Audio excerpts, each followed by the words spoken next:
वो कहेंगे आएगा तो मोदी। निश्चित रूप से, क्यों नहीं, आप पूछ लीजिए किसी से भी यहाँ पे। एक एक जन जानता है ये जो ढकोसला इतने दिन से चला रहे थे कि ईवीएम है 40 बार पहले सुप्रीम कोर्ट से शपथ खा के आए थे, 41 बार आज खाई। अब इनका जिनका रास्ता साफ हो गया, जिनको पता था दाल गलनी नहीं, अब बहाना भी नहीं बचा। दुख तो इस बात का है, पहले इनके पास बहाना तो था, कह देते थे ईवीएम में ऐसा हुआ वैसा हुआ। अब दाल गलनी नहीं, बहाना इनके पास है नहीं, जनता का मन बिल्कुल साफ है, आएगा तो मोदी ही। अच्छा सिद्धार्थ जी, जरा मैं आपसे, आप इधर आ जाइए क्योंकि बहुत सारे लोग यहाँ पर जुटे हुए हैं। मैं एक एक करके, देखिए महिलाएं कितनी संख्या में आई हैं। एक बार मैं धर्मेंद्र जी आपसे पूछ लेती हूँ, जरा बताइए, आपके नेता तो ये कह रहे हैं कि जब आ जाएगा, हम जब आ जाएंगे तो हम हटा देंगे ईवीएम। चंडीगढ़ के चुनाव को इस देश के कौन से ऐसे नागरिक है जिसने नहीं देखा होगा? बैलेट से चुनाव हुआ, अधिकारी को धमकाकर फैसले बदल दिए गए, कौन बंदूक से काम करता है, कौन पूंजीपतियों के पैसे से दलाली करता है, पूरा देश जानता है। आज जिस जगह पे हम लोग खड़े हैं, सभी पढ़े लिखे लोग हैं, इन्होंने जनता को आदेश दे दिया है, अपना आशीर्वाद दे दिया है। मैं अपने सरकार की उपलब्धियां तो बताना चाहूंगा। सेक्टर 52 से लेकर यहां तक के मेट्रो प्रस्तावित थे, 2017 तक बन जाते। अगर हमारी सरकार होती तो अब तक मेट्रो आ गई होती और वो मेट्रो दादरी भी चली गई होती। इसी रेजिडेंशियल में एक सरकारी अस्पताल के निर्माण होना था, लेकिन महेश शर्मा जी का प्राइवेट अस्पताल चलता है, इसलिए आपको सरकारी अस्पताल नहीं दिया गया। पीने के पानी की व्यवस्था हमने कर दी थी, लेकिन जो दूसरी सरकार आई इनका पानी भी छीन लिया। मैं बताऊं गौतम बुद्ध नगर आपने सिद्धार्थ जी पानी छीन लिया। अरे अपने बुलबुले से बाहर निकले तो ये समझ जाते कि अगर इतना ही अच्छा था तो जनता ने इनको बाहर का रास्ता क्यों दिखाया, अगर इतना ही अच्छा था तो। पर इनकी सरकार एक ही एजेंडा पे चलती थी जिसपे आज भी कायम है।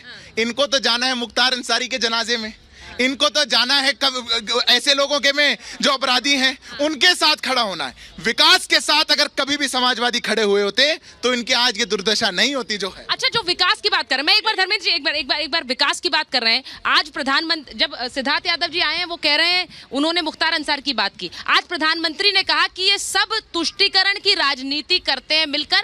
कांग्रेस कर रही है कर्नाटक में, साथ आरजेडी भी दे रही है और साथ टीएमसी भी दे रही है। पाशा जी, पहले तो मैं अपने साथी के इस दावे पर कि विकास की बात इन्होंने की, जनता दूरबीन से ढूंढ रही है कि विकास है कहाँ, ये कौन महान पुरुष हैं विकास जो कहाँ छुपे हुए हैं, जनता को दिखाई नहीं दे रहे हैं। तो दूरबीन लगा करके देखने की जरूरत पड़ रही है। 80 करोड़ जनता, इस देश की 80 करोड़ जनता 5 किलो मुफ्त अनाज पर जीने पर मजबूर है। ये विकास है क्या? ये तरक्की है क्या? जरा अपने गरिबान में जाकर पूछिए। रुपये का वैल्यू 85 हो गया, रुपये का वैल्यू 85 हो गया। एक मिनट, मैं जो पाशा जी कह रहे हैं, मोदी करते रहिए आप। जो पाशा जी कह रहे हैं, आपको जीना है, 5 किलो अनाज मुफ्त पर जीने का अगर आप समझते हैं कि वही सम्मानजनक है तो जीते रहिए आप। बहुत मुबारक हो आपको। अच्छा, मैं एक बार मैं जरा चाहूंगी, जो पाशा जी कह रहे हैं उस पर जरा पूछ लेती हूँ। वो कह रहे हैं समस्याएं हैं, लेकिन लोग मोदी मोदी क्यों कर रहे हैं? मोदी इसलिए कर रहे हैं क्योंकि मोदी जी ने जो विकास की राह पिछले 10 सालों में दिखाई है, केवल राष्ट्रीय स्तर पर नहीं, अंतर्राष्ट्रीय स्तर पर भी जो आज देश की छवि है, और इन्हीं मुद्दों को लेकर आज हमने वोट किया है और तीसरी बार मोदी जी को भारी बहुमत के साथ हम लोग प्रधानमंत्री बनाने जा रहे हैं। अब की बार।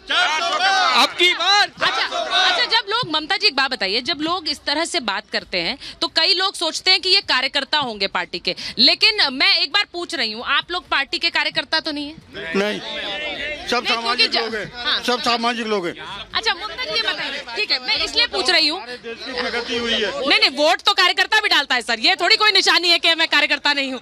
पर ममता जी इसलिए पूछ रही हूँ क्योंकि कई जगह हम जाते हैं तो वहां पर इस तरह मोदी मोदी के नारे लगते हैं। तीसरा चुनाव है ये प्रधानमंत्री के लिए और लोग एक्सपेक्ट करते हैं कि एंटी इनकम्बेंसी होगी।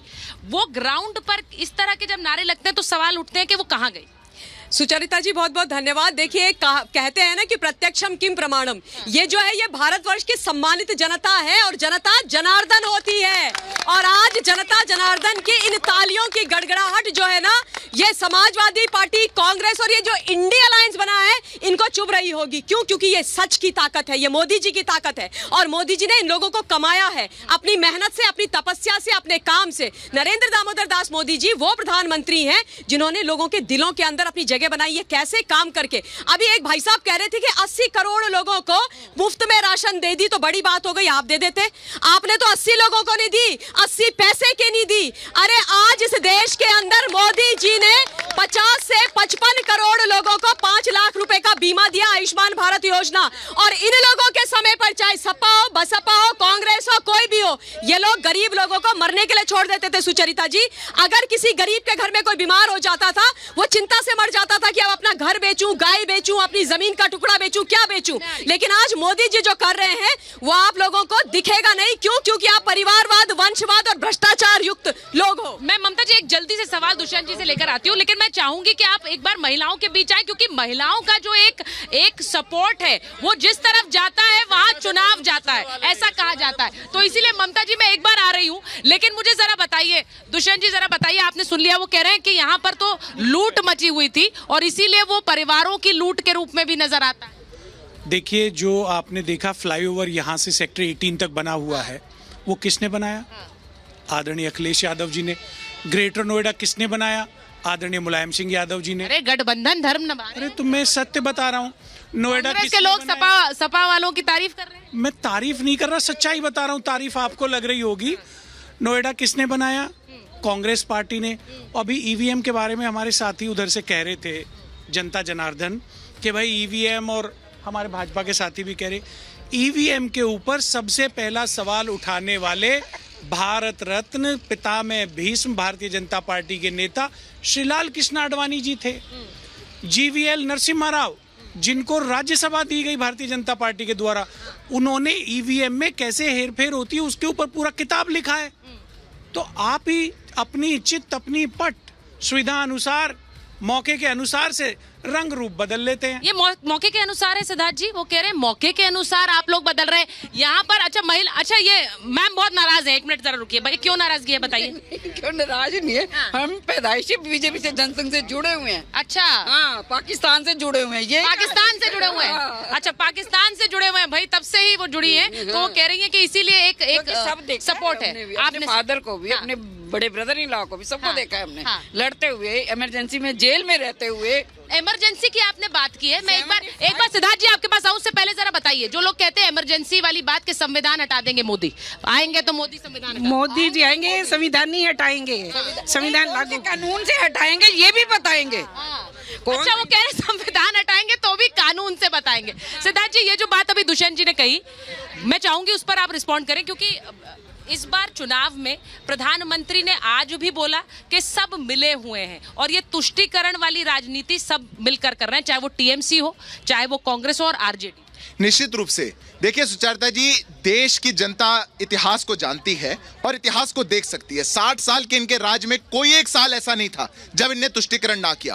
कोई एक साल ऐसा नहीं था जब इन्होंने इस देश में भाषा के आधार पर, क्षेत्र के आधार पर, धर्म के आधार पर लोगों को बांटने का काम नहीं किया था। और आज भी ये वही काम कर रहे हैं। और अब इनका उत्तर दे देता हूं मैं। एक बार सब वरिष्ठ लोग यहाँ पे खड़े, मैं थोड़ा सा याद दिलाना चाहता हूं, 2014 से पहले क्या होता था, क्या खबरें आती थी?